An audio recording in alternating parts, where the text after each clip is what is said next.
A very common theme of all of our videos and writings lately have been about this heat and the lack of water here in Louisiana.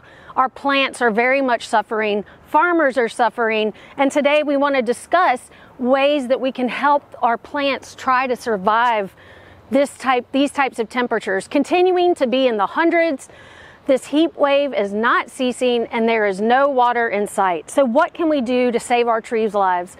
As you can see, many of them are wilting, turning brown. As you can see, this small tree here that was planted about a year ago is really suffering. Now, the larger trees are doing much better, but we're beginning to see signs of stress. Yellowing leaves, dropping leaves. It's starting to look like it's fall outside. So how can we help them survive? Well, the number one thing to do is we need to water, okay?